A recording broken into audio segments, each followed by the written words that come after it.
শুরুতেই যে খবর তুলে ধরবো আপনাদের সামনে, ফের রাজ্যে করোনার চোখ রাঙানি। আবারও 3 বছর পর ফিরে এলো কোভিড-19। রাজ্যে বাড়ল করোনা আক্রান্তের সংখ্যা। পশ্চিমবঙ্গে সংক্রমিত সংখ্যা 88। রাজ্যে মোট আক্রান্তের সংখ্যা 331। দেশে আক্রান্তের সংখ্যা মোট ৩,৯৬১ জন।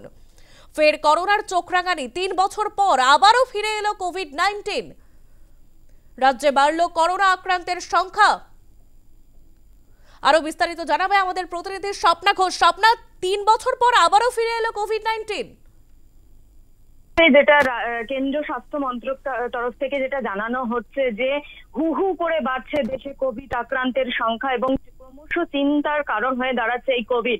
রাজ্যে তোমাকে জানিয়ে রাখি, ইতিমধ্যেই রাজ্যে গত 24 ঘন্টায় কিন্তু নতুন করে আরো 44 জন কোভিড আক্রান্তের সংখ্যা বেড়েছে এবং রাজ্যে এই মুহূর্তে দাঁড়িয়ে কোভিড আক্রান্তের সংখ্যা বেড়ে দাঁড়ালো 331 জন। অর্থাৎ 26শে মে পর্যন্ত দৃষ্টি এই সংখ্যা ছিল মাত্র 12 জন।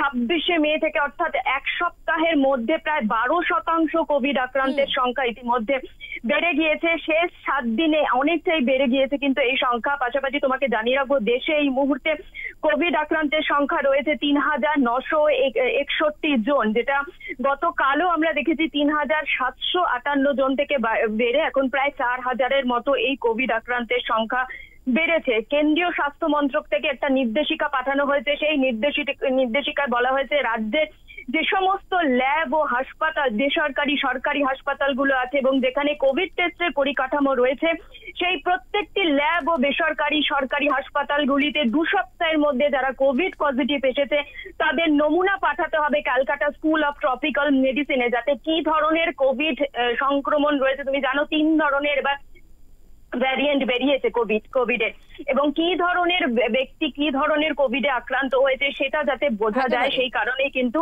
এই নির্দেশিকা পাঠানো হয়েছে। স্বপ্না, আরো একটা বিষয়, যে রাজ্যে হু হু করে বেড়েই চলেছে সংক্রমিতের সংখ্যা, এক্ষেত্রে কি রাজ্যের তরফ থেকে কোনো নির্দেশিকা এসেছে? স্বপ্না, এই তোমাকে কিছুক্ষণ আগে বললাম যেটা কেন্দ্রের তরফ থেকে নির্দেশিকা জারি করা হয়েছে। প্রত্যেক রাজ্য স্বাস্থ্য দপ্তরগুলিকে নির্দেশিকা দেওয়া হয়েছে এবং রাজ্য স্বাস্থ্য দপ্তরগুলি হাসপাতালগুলিকে বলা হয়েছে যে সমস্ত সরকারি এবং বেসরকারি হাসপাতাল ও ল্যাবে যে সমস্ত টেস্ট করা হবে, অর্থাৎ কোভিড নমুনা পাঠানো হয়েছে, সেই সমস্ত পরিকাঠামো রয়েছে, সেই সমস্ত হাসপাতালগুলিকে কিন্তু নির্দেশিকা দেওয়া হয়েছে যে গত 2 সপ্তাহের মধ্যে যারা কোভিড পজিটিভ হয়েছে তাদের নমুনা পাঠাতে হবে স্কুল অফ ট্রপিক্যাল মেডিসিনে। কারণ কি ধরনের কোভিডে তারা আক্রান্ত হয়েছে সেটা দেখা অত্যন্ত জরুরি, কারণ সেই বুঝে কিন্তু, কারণ তুমি জানো যে ইতিমধ্যে 3টি ভেরিয়েন্ট বেরিয়েছে। স্বপ্না, তোমার কাছে শেষ প্রশ্ন আমার, এই করোনার হাত থেকে বাঁচতে কি কি সতর্কতা অবলম্বন করা উচিত?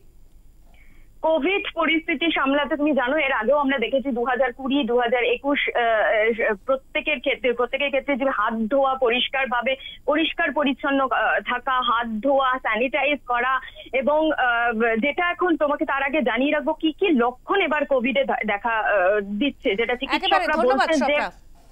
আমরা কথা বলছিলাম আমাদের প্রতিনিধি স্বপ্না ঘোষের সঙ্গে।